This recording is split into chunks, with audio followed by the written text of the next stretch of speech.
नमस्कार अनि स्वागत छ यहाँहरूलाई नेपाल पोस्ट टिभी हेरिरहनुभएका हाम्रा तमाम दर्शक महानुभावहरूलाई म मनोज पटेल स्वागत गर्न चाहन्छु तपाईहरूलाई।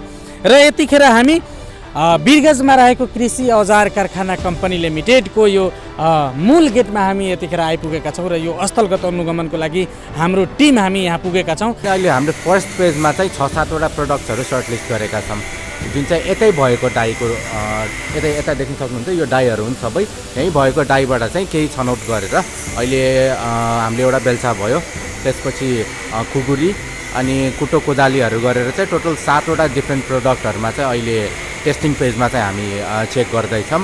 चेक गर्दाखेरि होइन अब 30-32 वर्षदेखि बन्द भएको बाहिर भएको सामानहरू त अब पानीले घामले होइन सडेर चाहिने, जस्तै लकडीहरू नै चाहिँ यहाँ होइन कति लकडीहरू छन् जम्मै सडेर चाहिने जम्मै खराब खिया लागेर यहाँ बिग्रेर खिया लागेर बिग्रेर चाहिँ खतम भइरहेछ। नमस्कार अनि स्वागत छ यहाँहरूलाई नेपाल पोस्ट टिभी हेरिरहनुभएका हाम्रा तमाम दर्शक महानुभावहरूलाई म मनोज पटेल स्वागत गर्न चाहन्छु तपाईहरूलाई। र यतिखेर हामी बिरगंजमा रहेको कृषि औजार कारखाना कम्पनी लिमिटेडको यो मूल गेटमा हामी यतिखेर आइपुगेका छौँ र यो स्थलगत अनुगमनको लागि हाम्रो टिम हामी यहाँ पुगेका छौँ। र विगत लामो समयदेखि झन्डै 2048 सालदेखि बन्द रहेको यो कृषि औजार कारखाना अहिले आविष्कार केन्द्रको प्राविधिकहरूको टिम, जसको नेतृत्व नेपालका चर्चित वैज्ञानिक महावीर पूर्णजी आफै गरिरहनु भएको छ, यो कारखाना अब लगभग सञ्चालन हुने अवस्थामा अहिले पुगिसकेको छ। र केही औजारहरू उहाँ टेस्टिङको रूपमा उहाँहरू यो प्राविधिक टोलीले चाहिँ उत्पादन पनि गरिसकेको छ। र यो निकै नै बिरगंजवासीको लागि मात्रै होइन, नेपाली जनताहरूको लागि र यो मध्य प्रदेशको जनताहरूको लागि खास गरी यो एकदमै खुसीको कुरा रहेको छ।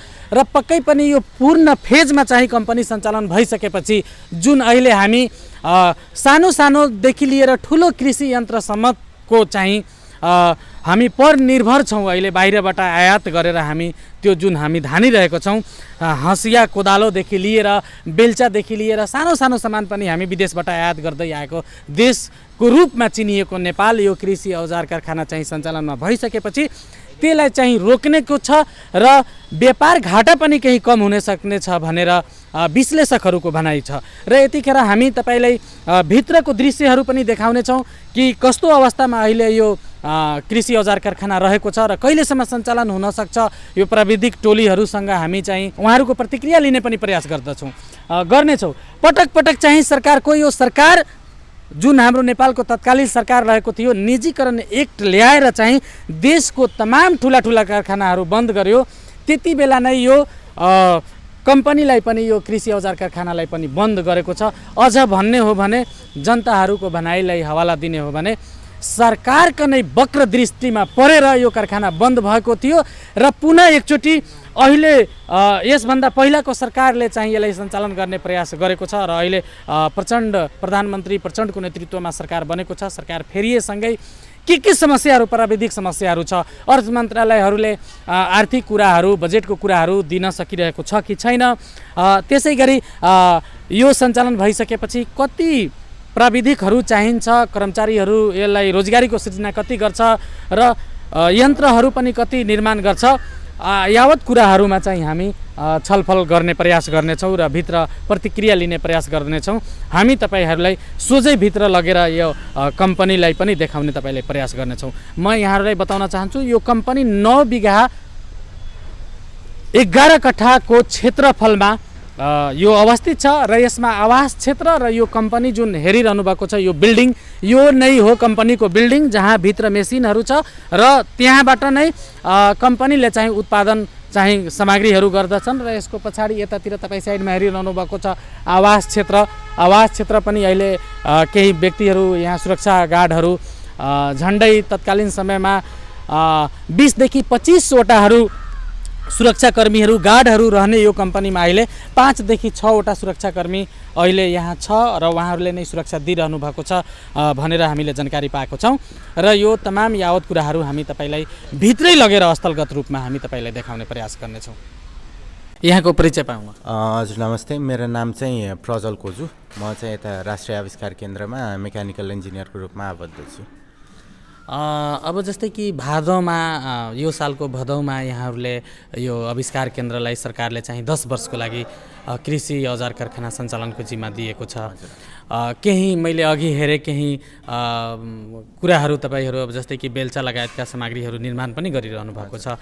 अन्य अब यसमा कति प्रकारका औजारहरू हामी कृषि औजारहरू उत्पादन गर्ने लक्ष्य छ र पूर्ण क्षमतामा भनौँ न यो कहिलेदेखि सञ्चालन हुन्छ, के छ यसको? अब यस्तो छ, कुन चाहिँ सामग्री अब बनाउने भन्ने कुरामा चाहिँ पहिलो अहिले हाम्रो फर्स्ट टार्गेट अहिलेको लागि यो फेजमा जुन हामी आएका छौँ, अहिले हाम्रो मेन टार्गेट भनेको चाहिँ यो मसिनरीहरू जुन पुरानो मसिनरीहरू छ, कति त मेरो जन्म भयो यो बन्द भएको, अब 3 दशक भइसक्यो। हजुर 60 वर्ष 70 वर्ष पुरानो मसिनरीहरूलाई कतिलाई रिपेयर गर्न सकिन्छ र अनि कतिलाई रिपेयर गरेर पनि फर्दर युजेजमा ल्याउँदाखेरि चाहिँ हामीलाई अहिले भएको टेक्नोलोजीसँग चाहिँ कम्पिट गरेर सिमिलर काइन्ड अफ प्रडक्ट चाहिँ निकाल्न सकिन्छ भन्ने खालको कुराको लागि चाहिँ हामीले मसिनरीहरू रिपेयर गरेर राखेका हौँ अहिले। अब कुन प्रडक्टको कुरा गर्नुहुन्छ भने अहिले हाम्रो फर्स्ट फेजमा चाहिँ 6-7 वटा प्रडक्ट्सहरू सर्टलिस्ट गरेका छौँ, जुन चाहिँ यतै भएको डाईको यता देख्न सक्नुहुन्छ, यो डाईहरू हुन् सबै यहीँ भएको डाईबाट चाहिँ केही छनौट गरेर अहिले हामीले एउटा बेल्चा भयो, त्यसपछि खुकुरी अनि कुटो कोदालीहरू गरेर चाहिँ टोटल 7 वटा डिफ्रेन्ट प्रडक्टहरूमा चाहिँ अहिले टेस्टिङ फेजमा चाहिँ हामी चेक गर्दैछौँ र अनि पछि हामी जब फुल फ्लेज पूर्ण रूपमा चाहिँ यो कारखानालाई सञ्चालन गर्छौँ त्यतिखेर 7 वटा प्रडक्टले त पुग्दैन र अनि त्यसपछि पहिला जुन प्रडक्ट्सहरू यहाँ बन्थ्यो तीमध्ये कति प्रडक्ट्सहरू चाहिँ अहिले आउटडेटेड भइसकेका छन्। अब जस्तै कि मार्केटसँग कम्प्लिट गर्न थाले, अब यहाँ अहिले अब नयाँ टेक्नोलोजीहरू आइसकेको छ, नयाँ मेसिनहरू आइसकेको छ, त्यतातिर इङ्गित गर्नुभयो होला यहाँले? हजुर, अब त्यो चाहिँ हाम्रो कस्तो भन्दाखेरि यो जुन पुरानो मेसिनरीहरू छ काम गर्ने मेकानिजम सिमिलर नै हो। अब यसमा अलिकति पुरानो टेक्नोलोजीहरू युज भएका छन्, अहिलेमा चाहिँ अलिक नयाँ छन्। अब हामीले भनेको चाहिँ यसलाई कस्तो गर्न खोजेका हौँ भन्दा पुरानो मसिनहरू सबैलाई विस्थापन नगर्ने, जति सकिन्छ पुरानो चलाउने, अनि त्यसपछि जुन चाहिँ अब नयाँ नहुने या फेरि नयाँ टेक्नोलोजी जसले चाहिँ पुरानो मसिनरीले भन्दा राम्रो काम गर्छ या छिटो काम गर्छ, बेटर प्रडक्ट क्वालिटी निकाल्छ, त्यो मसिनरीहरूलाई चाहिँ स्पेसिफिक रूपमा चाहिँ रिप्लेस गर्दै जाने। अब जस्तै मसिनरीको कुरा, त्यसको लागि अर्को मेसिनहरू पनि चाहिन्छ होला? केही अरू यति मसिनरीले अहिले यो टाइममा चाहिँ हामी फेरि पुरानै जसरी प्रोडक्सनमा जान्छौँ भन्नु चाहिँ अलिकति मूर्खता नै होला, किनकि अहिले अब मार्केटमा कम्पिट पनि गर्नुपर्ने हुन्छ। अब जस्तै कि कृषि औजार कारखानाले उत्पादन गरेको सामग्रीहरू मार्केटमा बिक्न पनि सक्नु पर्यो, त्यही भएर मार्केटमा अहिले कस्तो चलनचल्तीका औजारहरू चलिरहेको छ, कृषि यन्त्रहरू, त्यसलाई मिट गर्न खाले सामग्रीहरू उत्पादन गर्नु? हजुर, पहिलो त अब सामग्री मार्केटमा अहिले चल्ने खालको नै प्रडक्ट गर्नु पर्यो। अब त्यो कुराहरू सबै अब पछि महावीर सरहरूले हेर्नु होला होइन। अब टेक्निकल हिसाबले चाहिँ अब यति म एउटा इन्जिनियर भएको हिसाबले यो मसिनरीहरूमा केही अपग्रेड चाहिँ चाहिन्छ। यो मसिनरीहरू साथसाथै चाहिँ नयाँ मसिनरीहरू राख्दामा चाहिँ हामीलाई पछि राम्रोसँग फङ्सनल चाहिँ गर्न सकिन्छ यो कारखानालाई। अब जस्तै कि यो मेसिनहरू, थुप्रै मेसिनहरू, यहाँ डाईहरू, अरू ठुलो मेसिनहरू पनि हामी हेर्दैछौँ, हाम्रो दर्शकहरूले पनि यो कुराहरू हेरिरहनु भएको छ। यो मेसिनहरू कतिको अहिले सञ्चालन योग्य छ, अथवा भनौँ न प्राविधिक हिसाबले राम्रो छ कि छैनन्, या परिवर्तनै गर्ने खाले या बनाएर बन्न सक्ने खाले छन्? यहाँले जस्तै कि भन्नुभयो केही चेन्ज पनि गर्नुपर्ने हुन्छ, कति मेसिनहरू छ र कति काम लाग्ने छन्? अब त्यसमा चाहिँ जस्तै मैले तपाईँलाई यसमा उदाहरण नै दिएँ, अब भित्र हाम्रो 7-8 वटा लेथ मसिनहरू छन्। लेथ मसिन त पहिले पनि युज हुन्थ्यो, अहिले पनि छ। अब फरक के छ त भन्दा पुरानो मसिनमा चाहिँ हामीले म्यानुअल्ली फिड दिनुपर्ने हुन्छ, हातैले आफैले फिड दिनुपर्ने हुन्छ, उनीहरूको एक्युरेसी अलिकति कम होला, तर अहिलेकोमा त्यो रिलेटिभली बेटर होला। कुनै अपरेटरले चलाउँदाखेरि चाहिँ उसलाई चाहिँ लोड कम पर्छ। अब त्यो हिसाबले मात्र हेर्ने हो भने चाहिँ नयाँ मसिन अपग्रेड गर्न जरुरी हुनसक्छ, तर कामै निकाल्नको लागि, काम गर्नकै लागि त हामीले मसिन त रिप्लेस गर्नु पर्दैन, किनकि पुरानो लेथ मसिनले र नयाँ लेथ मसिनले दिने फाइनल प्रडक्ट भनेको एउटै हो, त्यसले गर्ने काम भनेको एउटै हो। अब जस्तै कि अहिले बेल्चा निकाल्नु भयो यहाँले, अर्को एउटा खुकुरी के बनाउनु भयो, अहिले हामी हेर्दै थियौँ, के छ त्यसको क्वालिटी, गुणस्तर? अहिले मार्केटमा जुन पाइरहेछ विदेशी प्रोडक्टहरू, त्यसको गुणस्तर र हाम्रो नेपाली यो कारखानाले उत्पादन गरेको गुणस्तर कस्तो छ? के हजुर, अब त क्युसी चेकहरू क्वालिटी कस्तो छ, हामीले निकाल्ने क्वालिटी कस्तो छ, हाम्रो प्रोडक्सन क्वालिटी कस्तो छ भन्ने कुराहरू त पछि क्युसीमा गएपछि थाहा होला। अब अहिले फर्स्ट फेजमा भनेको त हामीले त मसिनरीहरू रिपेयर गरेर हेर्नु पर्यो। अब प्रडक्टको क्वालिटी भनेको मसिनरीले भन्दा नि त्यसमा युज हुने र मटेरियलले निकाल्ने हो। अहिले टेस्टिङ उत्पादन मात्रै हो, यो बजारमा जाने होइन। यो बजारमा जाने भन्दा पनि मसिनरीको टेस्टिङ हो।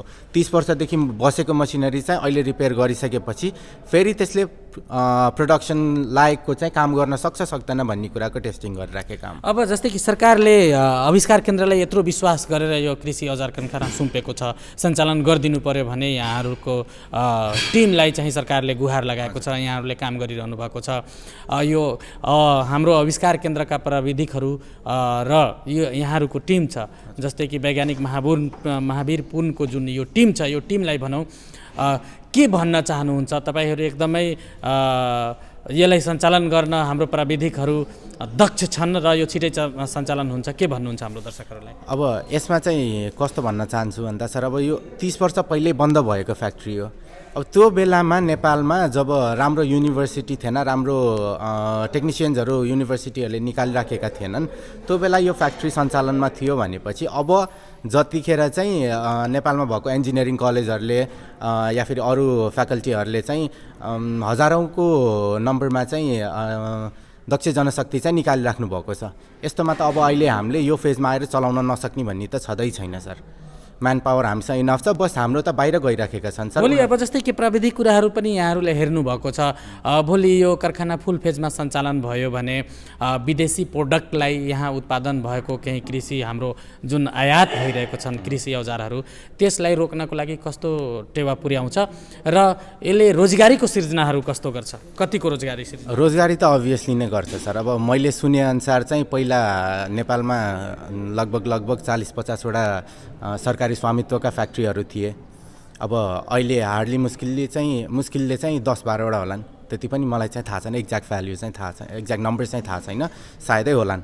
अब हामी मेकानिकल इन्जिनियर या फेरि कुनै अरू टेक्निकल पर्सनलले त बाहिर गएर काम गरिराख्नुपर्ने या फेरि पढाइको लागि या फेरि कामको लागि चाहिँ अन्य मुलुक गइराख्नुपर्ने बाध्यता छ नि त।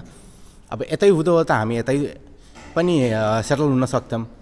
जो यसले चाहिँ हाम्रो कृषि यन्त्रको आयातलाई कम गर्छ र रोजगारी पनि सिर्जना गर्छ। रोजगारी अभियसली सिर्जना गर्ने भयो सर। अब टेक्निकल फिल्ड मात्र नभइकन अब एउटा टेक्निकल फिल्ड मात्र भएर त सबै एउटा फ्याक्ट्री चल्ने होइन। अब त्यसको लागि अरू म्यानेजमेन्ट चाहिएला, वर्कर्स चाहिएला, टेक्निसियन्सहरू चाहिएला। त्यो सबै एउटा फ्याक्ट्री बन्दाखेरि त थुप्रो मान्छेले रोजगारी पाउने। अब के छ लक्ष्य यहाँहरूको? कहिलेसम्म चाहिँ यो तपाईँहरूले लक्ष्य राख्नुभएको छ? जस्तै कि भादोदेखि काम गरिरहनु भएको छ, यो माघ महिना अब बित्नै लागिसक्यो, कहिलेसम्ममा यो पूर्ण रूपमा काम कम्प्लिट हुन्छ? अब यसमा सर हाम्रो अब मैले अघि पनि भने कि हाम्रो अहिले यो फेजको टार्गेट भनेको चाहिँ मसिनरीहरू चेक गरेर रिपेयर गर्नु हो यहाँ भएको, न कि अरू कुनै नयाँ ल्याउनु पनि छैन अहिलेको लागि यो फेजमा चाहिँ हाम्रो। किनकि अब मलाई पुरै इन्फर्मेसन त छैन, तर जहाँसम्म महावीर सरले भन्नुभएको छ हाम्रो अर्थ मन्त्रालयबाट चाहिँ पूर्ण हाम्रो स्वामित्वमा चाहिँ आउन बाँकी छ, उहाँबाट फन्ड्सहरू रिलिज गर्न बाँकी छ भन्ने खालको कुराहरू आयो। अहिले भनेको चाहिँ हामीले राष्ट्रिय आविष्कार केन्द्रकै फन्ड युज गरेर चाहिँ काम गरिराखेका हौँ।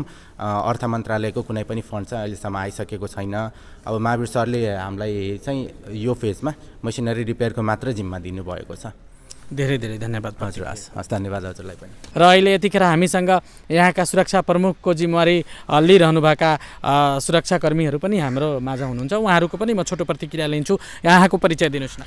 मेरो नाम मनोहर प्रसाद गौतम, म यहाँको सुरक्षा इन्चार्ज। यो लगभग यो कम्पनी सञ्चालनकै बेलादेखि तपाईँ सुरक्षाकर्मीको रूपमा कार्यरत हुनुहुन्छ कि अहिले अब भर्खरै कसले निकाले यसलाई चाहिँ हेर्दै आएको छ? कहिलेदेखि सुरक्षा होइन, म चाहिँ योभन्दा अगाडि अरू पनि सुरक्षाकर्मीहरू हुनुहुन्थ्यो। म यसमा चाहिँ कति भनेदेखि 68-69 सालदेखि चाहिँ म यहाँ सुरक्षा इन्चार्ज भएर आएको। मभन्दा अगाडि अरू पनि साथीहरू हुनुहुन्थ्यो, उहाँ चाहिँ छोडेर जानुभयो होइन, रिटायर भएर जानुभयो। अर्थ मन्त्रालयले चाहिँ अब पछि मलाई चाहिँ दिएर राखेको छ। 67-68 सालदेखि मलाई लाग्छ म यहाँ चाहिँ बसिरहेको छु होइन। के छ अहिले यो सुरक्षाको दृष्टिकोणले भन्दाखेरि जस्तै बाहिर कुराहरू आउँछ, सामानहरू मेसिनहरू यो पहिलाको अवस्थामा छैन, या थुप्रो सामानहरू यता हिनामिना पनि भएको छ, सुरक्षाकर्मीहरूले राम्ररी सुरक्षा दिन सकेन। तपाईँ सुरक्षाकर्मीको जिम्मेवारी सम्हालेदेखि के छ? यहाँको केही सामान यताउति हिनामिना, चोरी या कुनै मसिनहरू बाहिर गएको त्यस्तो छ? केही बाहिर हल्लाहरू भयो जस्तै? छैन। यहाँको हेर्नु, जबदेखि म आएँ नि तबदेखि यहाँ केही भएको छैन। चोरीहरू भएको भएदेखि जसरी यो राष्ट्रिय आविष्कार केन्द्र चाहिँ नेपाल सरकारले दियो, उहाँले मिसिन औजारहरू पनि हेर्नुभयो, सम्पूर्ण मिसिन औजारहरू चाहिँ सबै सञ्चालनमा आइसक्यो चेक गर्दाखेरि होइन। अब 30-32 वर्षदेखि बन्द भएको बाहिर भएको सामानहरू त अब पानीले घामले होइन सडेर चाहिँ जस्तो लकडीहरू नै चाहिँ यहाँ होइन कति लकडीहरू छन् जम्मै सडेर चाहिँ जम्मै खराब खिया लागेर यहाँ बिग्रेर होइन, खिया लागेर बिग्रेर चाहिँ खतम भइरहेछ। र योभन्दा अगाडि जुन यो चोरी भयो यो चाहिँ भएको 53 सालमा चाहिँ यसलाई निस्कन गरियो है, अर्थ मन्त्रालयले निस्कनमा चाहिँ एउटा रेशमलाल वैद्यलाई दियो र उसले चलाउने भन्ने यहाँ आउँदाखेरि त्यतिखेर नै उसले यहाँबाट सामानहरू यहीँको कर्मचारी मार्फत उसको आफ्नै गार्डहरू राखेको थियो होइन, उसको आफ्नै गार्डहरू मार्फत कर्मचारीलाई तलब खुवाउने यहाँबाट कतिपय सामान लिएर बेच्यो, उसले आफै बेच्यो लिएर गएर र ल्याएर तलब खुवाउने कति पैसा उसले पनि राख्यो। बिचमा ऊ असफल भएपछि 59-12-4 अर्थ मन्त्रालयले चाहिँ नै उसबाट चाहिँ लिएर आफ्नो मातहतमा 57 सालमा आफ्नो मातहतमा लिएर सञ्चालन गर्न धेरै प्रयास गर्यो, तर सञ्चालन हुन चाहिँ सकेन र 59-12-4 कारखाना कर्मचारी समेत खारेज गरेर यसलाई चाहिँ यो सुरक्षाको जिम्मा मात्रै अब योभन्दा अगाडि चाहिँ 12-14 जना कर्मचारी हुनुहुन्थ्यो। त्यतिखेर अब सुरक्षा इन्चार्ज अरू पनि मभन्दा अगाडि 3-4 जना सुरक्षा इन्चार्जहरू थिए। अब अहिले कतिजना सुरक्षाकर्मीहरू हुनुहुन्छ यहाँ? अहिले हामी 6 जना, म सुरक्षा इन्चार्ज म भएँ, 5 जना चाहिँ सुरक्षा गार्डहरू छन्। अब 10 बिघा जग्गा छ, अब भ्याउन त भ्याइँदैन। अब जस्तै कि फुल फेजमा कम्पनी सञ्चालन भयो भने अझ सुरक्षाकर्मीहरू पनि चाहिन्छ होला? हामीलाई 22 जना चाहिँ सुरक्षा गार्डहरू चाहिन्छ। हेर्नु, यो फुल फेजमा तयारी भयो भने चाहिँ फुल फेजमा चल्ने भयो भने 22 जना चाहिँ सुरक्षाकर्मी चाहिन्छ। अब अहिले त हामीहरूले चाहिँ नि अब यो यतिले चाहिँ जबरजस्ती भनौँ न, अब अर्थ मन्त्रालयमा पनि पटक कोलिगाउँ पनि पटक पुग्दैन, मान्छेहरूलाई चाहिँ यो अलि जनशक्ति चाहियो भनेर पटक माग्दा पनि चाहिँ अब के हो खै अर्थको अभावले चाहिँ अब राज्यले जति दिएछ तपाईँहरू गरिरहनु त्यसैमा हामी खुसी भएर गरिरहेछौँ। तर जबदेखि म आएँ तबदेखि चाहिँ यहाँ केही त्यस्तो केही भएको छैन। तपाईँहरूले सुन्नु पनि भएको होला, किर्चाल कारखानामा चाहिँ अहिलेसम्म चोरी भएको त केही घटना तपाईँहरू कति आउनुभयो, तपाईँको यो मिडियाहरू कति आउनुभयो, तर यहाँ अहिलेसम्म त्यस्तो चोरीको घटना सटना अहिलेसम्म केही भएको चाहिँ छैन। अब यहाँहरू सुरक्षाकर्मी पनि हुनुहुन्छ, वैज्ञानिकहरूको टिम, प्राविधिकहरू, इन्जिनियरहरूको टिम चाहिँ यहाँ काम गरिरहेको छ। के छ उहाँहरूको कुरा सुन्दाखेरि यो कम्पनी अब छिटै सञ्चालनमा हुन्छ आशा जागेर आएको छ, जनतालाई के भन्न सकिन्छ? के उहाँहरूको कुराहरू पनि यहाँहरू सुन्नुभएको छ, के पाउनु भएको छ, उहाँहरूको के छ फैसला? उहाँहरूको के छ भनेदेखि अब अर्थको अलिकति समस्या छ होइन। अब सञ्चालन भन्दाखेरि सञ्चालनमा ल्याउनको लागि चाहिँ अर्थ पहिला चाहियो होइन। अब मेसिनहरू त सबै तयारी उहाँहरूले गर्दै हुनुहुन्छ, जुन चाहिँ भइसकेपछि त्यो त भइहाल्यो। अब बाँकी 2-4 मेसिनहरू चाहिँ औजारहरू अब त्यो खियासिया लाएर चाहिँ 2-4 चाहिँ सामान पार्ट्सहरू चाहिँ खराब भएछ भन्दै हुनुहुन्थ्यो, त्यो पार्ट्सहरू पनि हिजोदेखि ल्याएर चाहिँ उहाँहरू चलाउँदै हुनुहुन्छ। र सबभन्दा ठुलो कुरा हामीलाई र मेटेरियल चाहियो। अब सामान उत्पादनमा त चाहिँ र मेटेरियल चाहियो नि, फलाम इस्पातहरू चाहियो। अब फलाम इस्पात त यहाँ छैन, त्यो खरिदेर ल्याउँदा चाहिँ अर्थको चाहिँ व्यवस्था हुनु पर्यो होइन। अब अर्थ चाहिँ अर्थको व्यवस्थाको लागि अब मन्त्रालयले अर्थ मन्त्रालयले अब के गर्छ, जे होस् उहाँहरू एकदमै राम्ररी काम गरिरहनु भएको छ। हुन्छ सञ्चालन उहाँले गर्नुहोस्, हामीले पनि हेऱ्यौँ है। र मेटेरियल आयो भने उहाँले चाहिँ कारखाना चलाएर देखाइदिनुहुन्छ। एकदम राम्रो अवस्थामा चाहिँ कारखाना, केही भएको छैन। धेरै धेरै धन्यवाद। हस्, धन्यवाद।